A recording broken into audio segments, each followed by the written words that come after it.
टोकने लगे, कैसे अटपटे जवाब दिए। ससुर जी कहने लगे अभी भी मेरा जन्म हुआ, एक दिन हुआ, एक दिन का हूँ मैं। महाराज जी के पूछने का आशय धर्म के मार्ग में कब आए, इस मार्ग में कब जन्म हुआ है, इसका मतलब इसके पहले का सारा जीवन क्या हुआ, निरर्थक गया। अभी तो जन्म ही नहीं हुआ, अब जन्म हुआ, अब प्रारंभ हुआ है। माता जी अभी 1 महीने से महाराज जी आए तब से थोड़ी सी इस कार्य में लगी है, और पति को तो मैं साल भर से बराबर इस लाइन में लगाए हुए हूँ। ये वहाँ तो उस लौकिक दृष्टि से जो व्यावहारिक, जिन मंदिर जाना, देवशास्त्र गुरु की उपासना, इसमें लगे, उस दृष्टि से कहा गया। जैसे जैन की परिभाषा में सम्यक दर्शन पूर्वक ही, सम्यक दर्शन प्रकट होने पर ही जैनपना प्रारंभ होता है, वैसे यहाँ समझ लीजिए जीवन जब चैतन्य का आश्रय करेंगे तब जीवन प्रारंभ होगा। तो कौन, किसकी उम्र कितनी, बस जहाँ से सम्यक तो प्रारंभ हुआ वहाँ से जन्म प्रारंभ हुआ। तो सम्यक तो प्रकट हो करके जितना काल हुआ समझ ली वो जीवन, और वृद्धावस्था तक पहुँचा दिया था ना, जन्म हो करके वृद्धावस्था। कौन सी वृद्धावस्था, कौन सी वृद्धावस्था, जीव की वृद्धावस्था कौन सी। जीव तो वृद्ध होता नहीं है, जब जन्म ही नहीं है, मरण नहीं है, जरा बुढ़ापा ये कुछ होता नहीं है। लेकिन जीव की दृष्टि से सम्यक्त्व से जन्म है तो सिद्ध दशा उसकी वृद्धावस्था है। वृद्ध का मतलब परिपूर्ण वृद्धि जहाँ हुई उसका नाम वृद्ध, इसलिए वो परिपूर्ण दशा। तो चैतन्यपना ही वास्तव में इसका जीवन है। अतः अवलंब लो अविलंब इसका ही, क्योंकि यह भाव ही है जीवन इस जीव का। मरते हुए को, क्योंकि चूंकि जगत ऐसा समझता है, मैं मान रहा था अब तक प्रभु भोजन से जीवन चलता है, भोजन से, पानी से, हवा से, इससे जीवित रहता है। तो ये कोई बिल्कुल मरणासन्न हो रहा है तो क्या करते, दौड़ करके पानी पिलाओ, इसको जल्दी से पानी पिलाओ। और श्वासोच्छ्वास लेने में तकलीफ हो रही होगी तो डॉक्टर लोग भी, ये खुद नहीं ले पा रहा है श्वास तो वो कृत्रिम सांस लगा देते हैं, ये हवा पहुँचे इसे, ताकि ये जीवित रहे। तो कितनी देर, इमरजेंसी, तो तत्काल, ये ऐसे ही प्रति समय मरण हो रहा है तो कब अवलंबन लेना, चैतन्य का अवलंब, इसलिए अविलंब कह रहे हैं, तत्काल। जितनी देर करोगे उतना अपना ही घात निरंतर होता जा रहा है। पढ़िए बनारसदास जी का भावानुवाद आगे, अगला छंद भी बोलिए।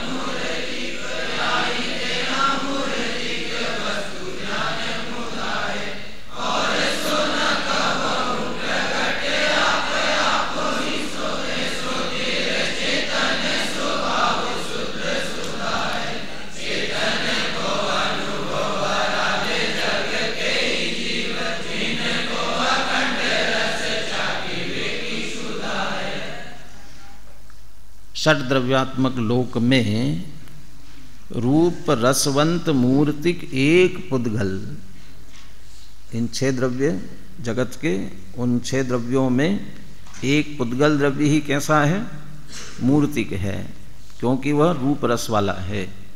स्पर्श रस गंध वर्णवंतः पुद्गला, रूपिणा पुद्गला।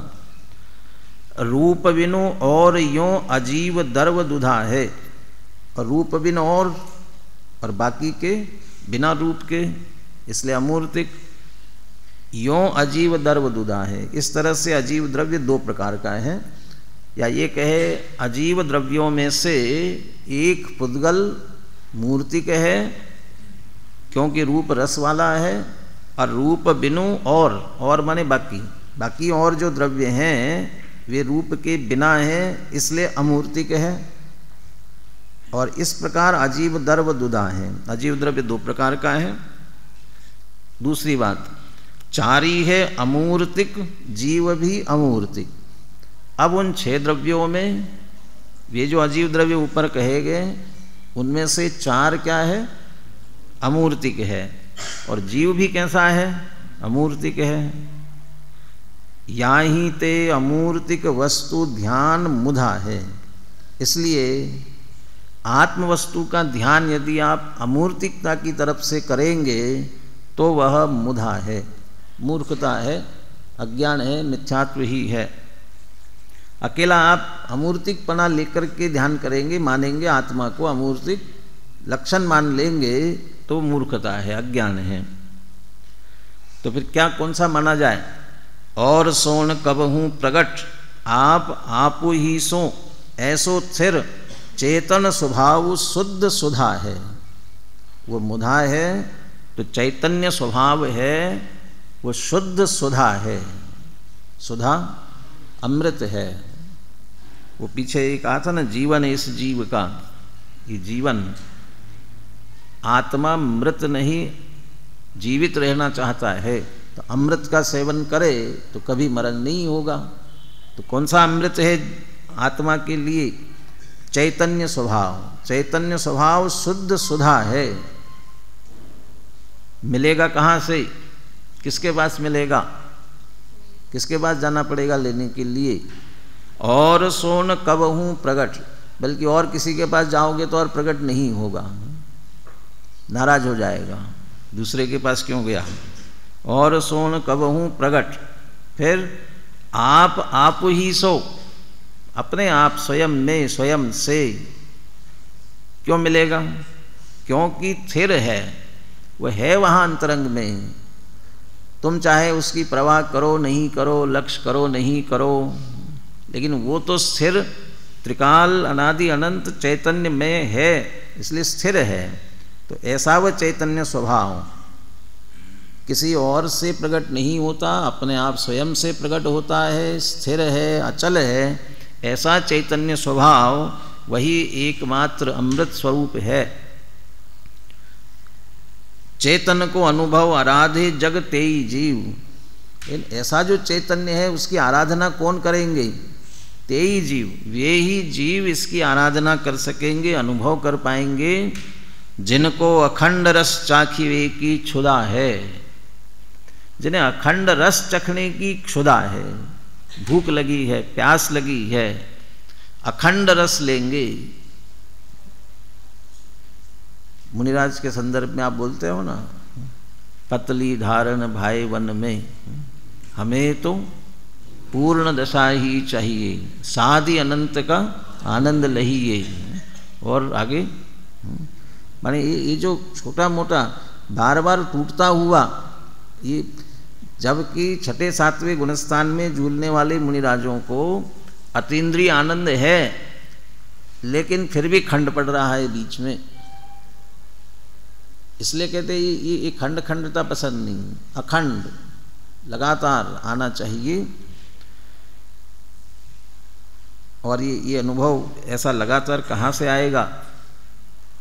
पांचवी गाथा की टीका में वो निरंतर झरता हुआ अनुभव के लिए जोड़ा ना, निरंतर झरता हुआ आनंद जिसकी मुद्रा है, लक्षण है, चिन्ह है, ऐसे स्वानुभव से उसे प्रमाणित करना। माने यदि आत्मा का लक्ष्य किए रहे, छोड़ना नहीं है, तो निरंतर अखंड आएगा। है अखंड, इसलिए अखंड आएगा उसमें से। 5 इंद्रिय विषय भोग का आनंद तो निश्चित रूप से खंडित होने वाला है। ये इंद्रिय जनित सुख के संदर्भ में प्रवचन सार की गाथा मोक्षार्थ प्रकाशक में उद्धृत की हुई प्रसिद्ध है।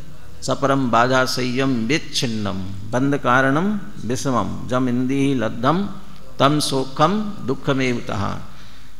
उस रस को चखने की 5 इंद्रिय विषय भोगों की भूख सबको अनादि से लगी हुई है, निरंतर उसमें लगा हुआ है।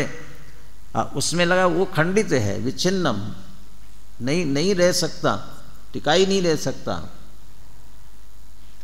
यदि वो बना रहा तो ये जीव नहीं रह सकता है। अपन सारे 5 इंद्रिय विषय भोग, ऐसा समझे ना, किसको किसको नहीं मिल सकता है। ये सामान्य पुण्यहीन है, इनको तो 5 इंद्रिय विषय भोगों की सामग्री अखंड नहीं मिल पाती है। जब पुण्य का उदय आता है थोड़ी बहुत मिल जाती है।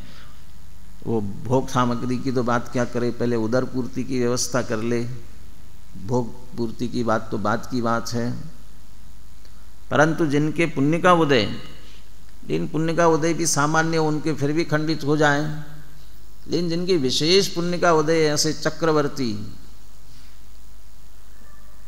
स्वर्ग के देवादिक, इनके तो निरंतर है ना, निरंतर पुण्य का उदय, और पुण्य के उदय से निरंतर भोग सामग्री तो अखंड हो रहा है। कहाँ दिक्कत है? वो भोग सामग्री तभी तक उनके साथ में है जब तक जीवन है, और मरण होना है। वो भोग सामग्री पुण्य का उदय उनका पूर्ण होने से वो छोड़कर नहीं जाएगी, लेकिन हमें तो जाना पड़ेगा। वो नहीं जाए ये जाएगा।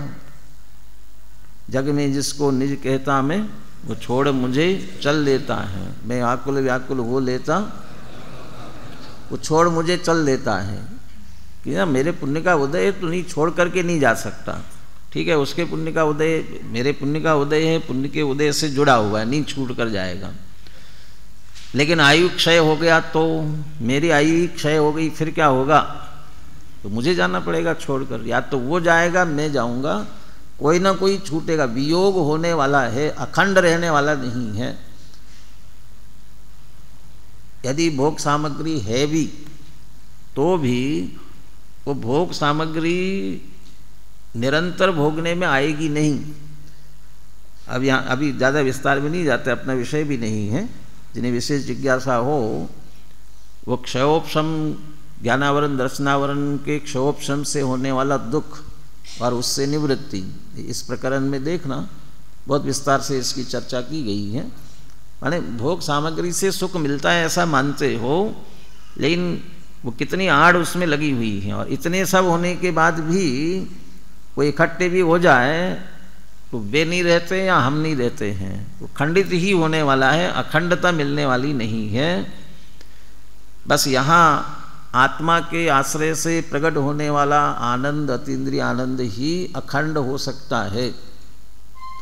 इसमें खंड नहीं पड़ेगा। क्यों? क्योंकि वह अनादि निधन आनंद में है, जो ज्ञानानंद स्वभाव, जैसे चैतन्य स्वभाव के लिए स्थिर अचल कहा गया है, ऐसे ज्ञान आनंद स्वभाव भी, उस ज्ञान के साथ अविनाभावी रूप से जुड़ा हुआ वह आनंद भी स्थिर है, अचल है, कहीं नहीं जाने वाला। जितनी देर हम आश्रय करते रहेंगे तब तक आएगा। तो हम अपने उपयोग की स्थिरता की खंडता नहीं करें तो अखंड आएगा। तो इसलिए जो अखंड रस, सीधा आत्मा का अनुभव और आतीन्द्रिय आनंद जिन्हें चाहिए, जिनको अखंड रस चाखिवे की क्षुधा है, इसकी भूख जिनको लगी हुई है, भोजनालय की तरफ कौन जाएगा जिसके भूख लगी हुई है? और भूख नहीं भी लगी है तो भी जाएंगे। क्यों जाएंगे? कि अभी तो नहीं लगी भूख, बाद में भूख लगी तो, इसलिए जाएंगे ना। ये समय है, इतने समय में भोजन मिलेगा, फिर भोजनालय बंद हो जाएगा, इसलिए जाना पड़ेगा। संगी पंचेंद्रिय मनुष्य भाव मिला हुआ है, भूख लगी, अतीन्द्रिय आनंद प्रकट करने की, सम्यक दर्शन प्रकट करने की, अंदर में ललक जागृत हुई तो आत्मा का आश्रय करें। नहीं लगी तो भी आत्मा का आश्रय करो, प्रयास करो। क्यों? क्योंकि अभी नहीं तो कभी नहीं, फिर पता नहीं पुनः मनुष्य वो मिलेगा कि नहीं मिलेगा, संगी पंचेंद्रिय दशा कब तक रहेगी। भूख नहीं लगी, अभी अभी हमारे अंदर से जिज्ञासा वैसे जागृत नहीं हुई तो भी करो। क्यों? क्यों? यह बस यही समय है, नहीं तो समय निकल जाएगा। जिनको अखंड रस चाखिवे की क्षुधा है, चैतन्य को अनुभव आराधे जग तेई जी, बस वे ही जीव चैतन्य स्वरूप का अनुभव कर सकते हैं। ये विज्ञापन वाले भी अपनी चीज़ों का विज्ञापन करते हैं ना, ये कोल्ड ड्रिंक्स वाले, उनका एक विज्ञापन, कोल्ड ड्रिंक्स वाले क्या कहते हैं, वो किसका था मुझे ध्यान नहीं नाम, नहीं वो उसके साथ ये कहते हैं, मैं इसको देख करके ऐसा लगे कि प्यास लगे, तो इसे पीने की इच्छा, प्यास लगे तो इसके पीने की इच्छा हो। हाँ, किसका है? हाँ, लिम्का। अरे ये ना, वो क्या कह रहा है भाई, अभी क्या करे, अभी मुझे तो प्यास है नहीं, बिल्कुल भी प्यास नहीं है तो पीने की इच्छा नहीं है। अब वो उसको देख करके प्यास लगे तो मज़ा आए, नहीं तो प्यास ही नहीं लगी तो कैसे मज़ा आएगा। तो ये इच्छा होती कि प्यास लगे, जगे। कौन सी प्यास लगना चाहिए? इसलिए हमें भी चाहिए कि हमें आत्मा की प्यास जगे, जागृत आत्मा का अनुभव आत्म सन्मुखता तभी करेगा, वो आत्मा के लक्ष्य का आनंद भी तभी आएगा जब उसकी बहुत अधिक आवश्यकता हो, अत्यधिक आवश्यकता लगे तो उसका आनंद आएगा। तो कहते ये ऐसी क्षुधा आत्मा के अनुभव करने की, आत्मा के अखंड रस चखने की जिन्हें क्षुधा है, उन्हें वो चैतन्य का अनुभव प्रकट होगा, वे जीव चैतन्य का अनुभव कर सकेंगे। 42वां कलश पूरा होगा, 43वें कलश की चर्चा प्रारंभ करते हैं।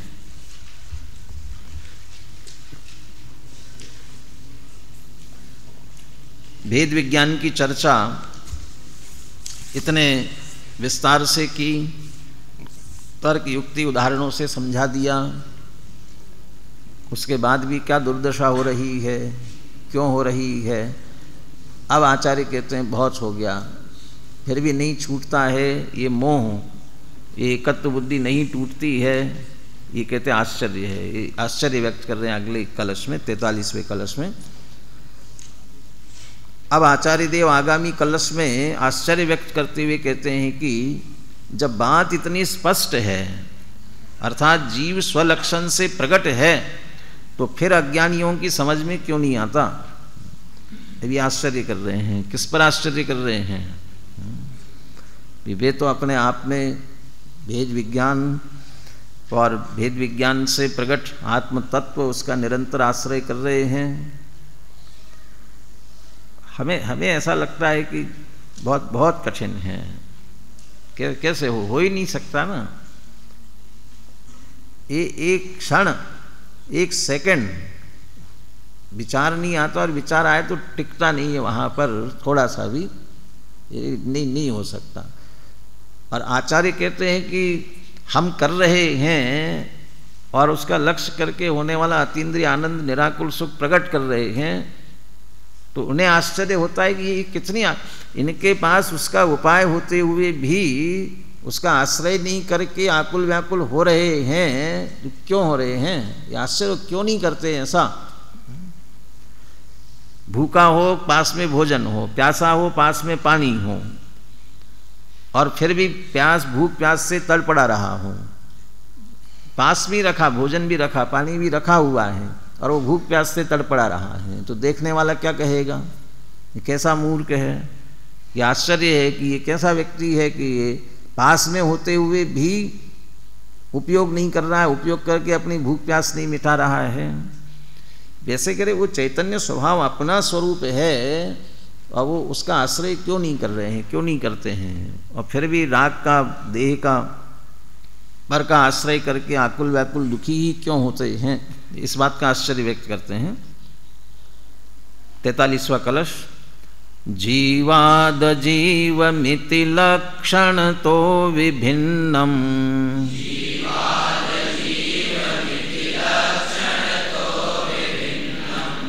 ज्ञानी जनोनुभवति स्वयमुल्लसन्तम्,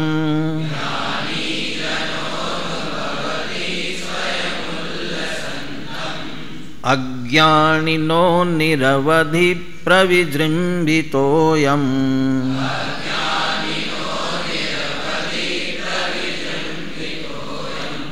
मोहस्तु तत्कथमहो बत नानटीति।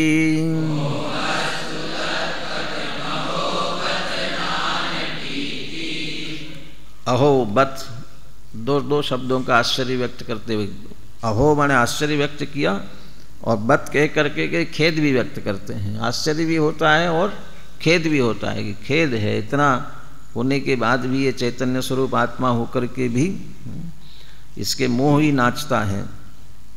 क्या स्थिति क्या है? जीवाद अजीवम इति लक्षण तो विभिन्नम। यहाँ अब अजीव की तरफ जा रहे हैं। अजीवम जीवात विभिन्नम, कैसे? लक्षणतः। अजीव द्रव्य जो है वह जीव से क्या है? भिन्न है, लक्षण से भिन्न है, अत्यंत भिन्नता है दोनों में, अत्यंता भाव है। ज्ञानी जनो अनुभवती स्वयं उल्लसंतम, और इस बात को ज्ञानी जन अनुभव करते हैं। स्वयं उल्लसंतम, किम उल्लसंतम? उल्लसंतम किसके साथ लगाओगे? स्वयं उल्लसंतम, विशेषण विशेष विभक्ति उसके हिसाब से देखो किसके साथ लगेगा। हाँ, उल्लसंतम। जीवम अजीवम, जीवम कहाँ है? वो तो अजीवम है ऊपर, अजीवम, अजीवम के साथ जुड़ेगा। जीवात अजीवम लक्षणता विभिन्नम। अब वो जो जीव है ना, स्वयं उल्लसंतम, स्वयं उल्लसित हो रहा है, और वह उल्लसित होता हुआ ये बराबर प्रकाशित कर रहा है। वो भी ये प्रकाशित कर रहा है कि मैं जीव नहीं हूँ, वो प्रकाशमान है बराबर। आग जलते हुए ये बराबर प्रकाशित कर रही है, मैं गर्म हूँ, मुझे छू मत लेना, नहीं तो निश्चित रूप से जलोगे। तो बराबर उल्लसित है।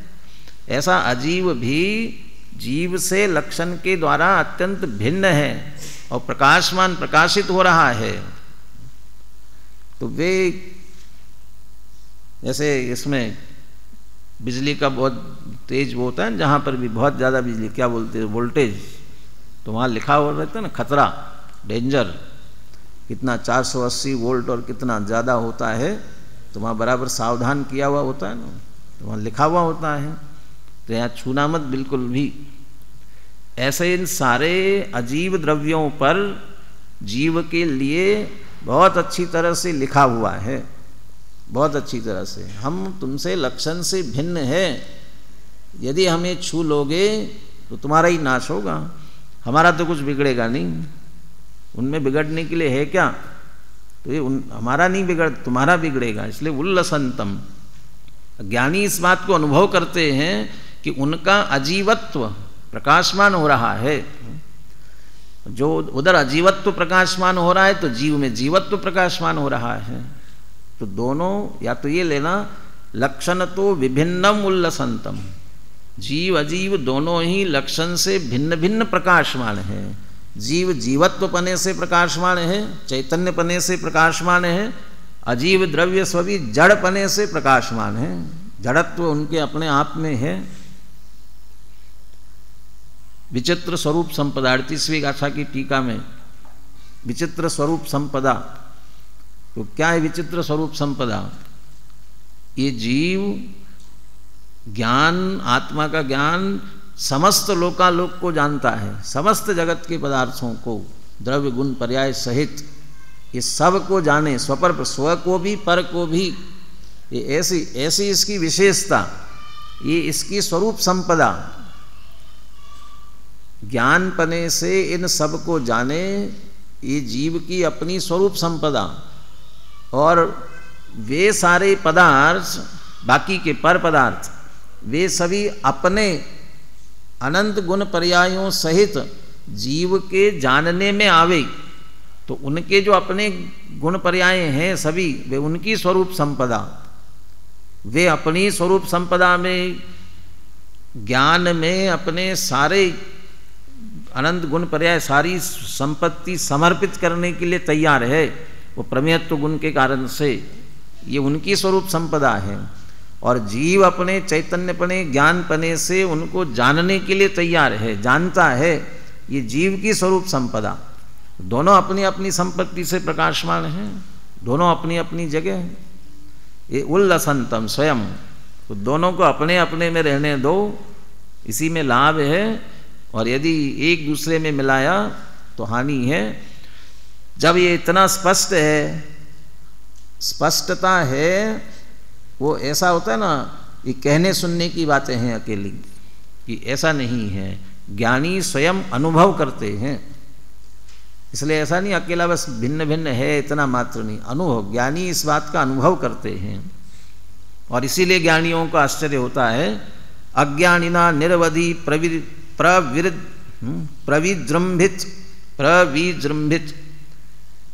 जृंभित, जृंभित का अर्थ होता है फैला हुआ, और विजृंभित विशेष रूप से फैला हुआ, और प्रविजृंभ मैंने दो लगा दी, प्र उत्कृष्ट रूप से, विशेष रूप से विस्तृत हुआ। कौन है यह? कि मोह। और निरवधि, कब से चला रहा है? कोई है काल की मर्यादा? कब से कब तक चलेगा? कब तक चलेगा? कोई है मर्यादा? है अनंत काल तक। मर्यादा लगाना हमारे हाथ में है। उस घोड़े पर सवार नहीं होना जिसकी लगाम अपने हाथ में न हो। क्यों? लगाम हाथ में नहीं होगी तो फिर रोकोगे कैसे? हम तो मोह, मिथ्यात्व, अज्ञान ऐसा ही है जिसकी लगाम हमारे हाथ में नहीं है, पर वो इसलिए वो जिधर ले जा रहा है उधर जाना पड़ता है।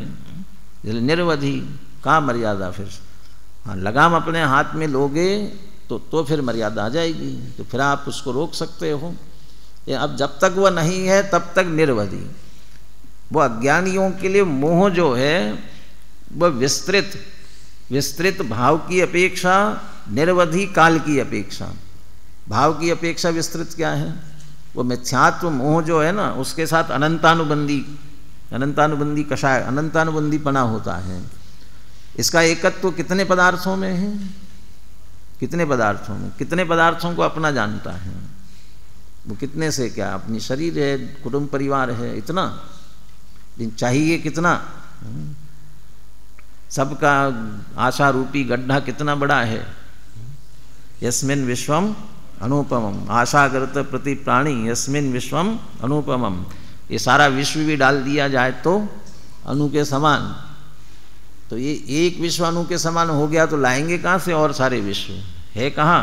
किम कस्य कियद आयाति वृथा वो विशेषिता।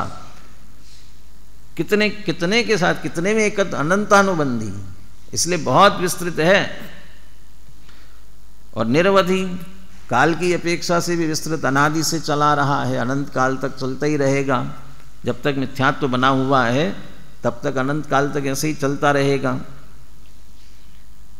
अभी उधर 20, 21, 22 गाथाएं आएंगी तो उसमें वो अप्रतिबुद्धता की अपेक्षा बात करेंगे, अप्रतिबुद्ध का लक्षण।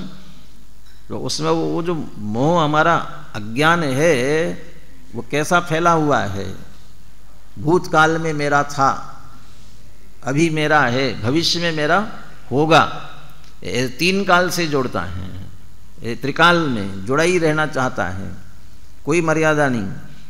तो अनंत पदार्थों के साथ विस्तृत है, अनंत पदार्थों में एकत्व है, अनंत पदार्थों से जुड़ा हुआ है, और काल की अपेक्षा अनादि से चला रहा है। भूत भविष्य वर्तमान त्रिकाल अनंत काल तक मिथ्यात्व रहेगा, तब तक चलता रहेगा। ऐसा ये मोह अज्ञानिना, किनके लिए? बस अज्ञानियों के लिए। तत्कथम अहो बत ना नटीति। आश्चर्य है कि यह नाचता है, ये मोह ही तो नाच रहा है, नाच रहा है और नचा रहा है। जितना भी चौथी गाथा की जीवलोक का वर्णन किया, चौथी गाथा की टीका में, यह जीवलोक 5 परावर्तन 4 गति, इसके चक्र पर बैठा हुआ है, सारी दुर्दशा का वर्णन किया। मोह रूपी पिशाच इसके पास बैल की भांति भार वहन कराता है, दौड़ रहा है, तो नाच रहा है। तो ये कौन नचा रहा है? सुबह से शाम तक ये सब जो नचा रहा है कि मोह, तो वो अंदर नाच रहा है तो नचा रहा है, वो अंदर नाच रहा है इसलिए बाहर नचा रहा है इस जीव को। के लिए आश्चर्य है, जब अजीव से भिन्न है तो यही मेरा उसमें लग करके ये अज्ञानियों का अमर्यादित ऐसा ये मोह क्यों नाचता है, निरवधि प्रविजृंभित ऐसा विस्तृत अनंत पदार्थों में ये क्यों नाचता है। आचार्य साथ में कहते बस खेद है, तो क्या करना चाहिए, छोड़ो और चैतन्य का आश्रय करो। श्लोक बुलाते पुनः, जीवाद जीवमिति लक्षण तो विभिन्नम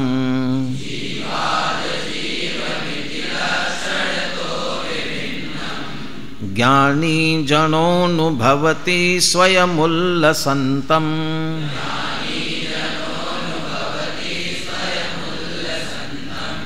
अज्ञानिनो निरवधि प्रविजृंभितोऽयम्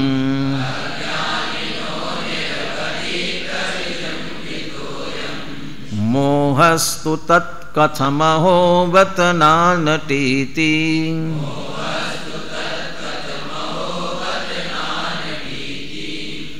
श्लोकार देखिए नीचे, आचार्य देव खेद और आश्चर्य व्यक्त करते हुए कह रहे हैं। बत शब्द से खेद और अहो इससे आश्चर्य।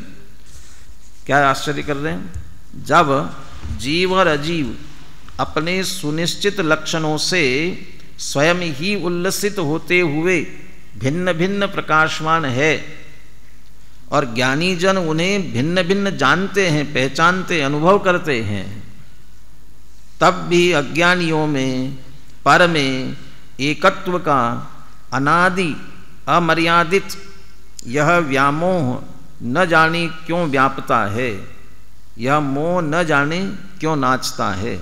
अनादि अमर्यादित, एक तो निरवधि और फिर प्रविजृंभित, दोनों तरह अनादि अमर्यादित यह व्यामोह न जाने क्यों व्यापता है, यह मोह न जाने क्यों नाचता है। और ना नटीति ये कहा ना, अब संस्कृत में देखना उसे बने एक पुनः पुनः नाचने के अर्थ में ना नटीति। आपके कृदंत उसमें कोई आता है ऐसा, नरी नृत्यते और नरी नृत्यते माने पुनः पुनः नाचने के अर्थ में, ऐसा कि ना नटीति ना नटीति माने पुनः पुनः नाचता है ये मोह।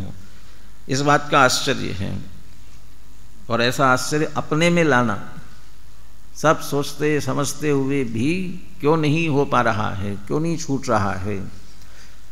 बोले कलश और पद्य अनुवाद बोलिए।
बनारस दास जी का छंद भी पूरा कर लेते हैं।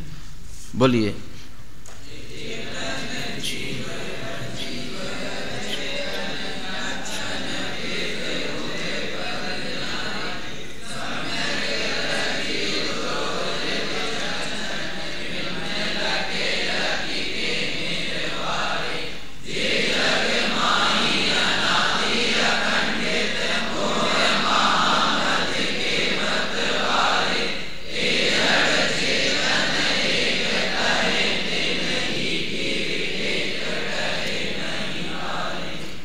चेतन जीव अजीव अचेतन लक्षण भेद उभय पद न्यारे। उभय पद दोनों, यहाँ पद का अर्थ पदार्थ लेना। दोनों पदार्थ न्यारे भिन्न भिन्न है। किससे? लक्षण से। कौन दोनों?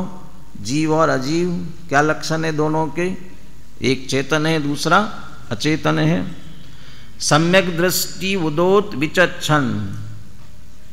जो विचक्षण विलक्षण विचक्षण ज्ञानी भेद विज्ञानी है, उन्हें सम्यक दृष्टि प्रकट हुई है, या जिन्हें सम्यक दृष्टि उदोत प्रकट हुई है, वे विचक्षण, वे भेद विज्ञानी। भिन्न लखे, वे दोनों को भिन्न भिन्न जानते हैं। अकेला भिन्न भिन्न जानते नहीं है, और लखी के निर्वारे, जान करके फिर निवारण करते हैं। क्या निवारण करते हैं? अजीव को छोड़ते हैं और जीव को ग्रहण करते हैं। जीव ही मैं हूँ, उसमें हम स्थापित करते हैं, और अजीव वर्णादि रागादि किंचित मात्र भी मैं नहीं हूँ, ऐसा निर्वारण करते हैं। जय जग माही अनादि अखंडित मोह महामद के मतवारे, परंतु जो जगत में अनादि काल से अखंड लगातार निरंतर मोह रूपी महामद से मत वाले हो रहे हैं, मोह महामद पियो अनादि, वे क्या कर रहे हैं? ते जड़ चेतन एक कहे, इस देह में ही यही मैं हूँ, रागादि में यही मैं हूँ, ऐसे जड़ चेतन दोनों को एक कहते हैं। और तिनकी फिर टेक टरे नहीं टारे, जो इतनी भिन्नता होते हुए भी अपने अज्ञान से मोह से दोनों को एक समझ रहे हैं, फिर उनकी वो जो टेक टेव, ये बुरी आदत, टेक व्यसन, कुटेव जैसी वो जो पड़ी है, वो फिर टाले नहीं टलती है, टरे नहीं टारे, लेकिन टल सकती है जब वे स्वयं इसके लिए तैयार हो जाए, भेद विज्ञान के लिए स्वयं तैयार हो जाए तो टल सकती है। वो मोह रूपी महामद वो छोड़े, उसका मोह का वो नशा वो उतरे, लोक में शराब पी हो तो उसे दूर करने के उपाय होते होंगे, जो भी उपाय होते होंगे। यहाँ जो मोह का मद चढ़ा हुआ है, मोह का मद, उस मोह का जो नशा चढ़ा हुआ है, उससे उतारने का एकमात्र उपाय है तत्व ज्ञान, उसके अलावा और कोई दूसरा उपाय नहीं है। और तत्व ज्ञान के लिए स्वाध्याय, वो उस नशा को उतारने वाला है। वह उस स्वाध्याय तत्व ज्ञान से भेद विज्ञान करेंगे तो टल सकता है, और नहीं करेंगे तो फिर नहीं टल सकता। वो मोह से मत वालों के वो बिल्कुल भी टल नहीं सकता है।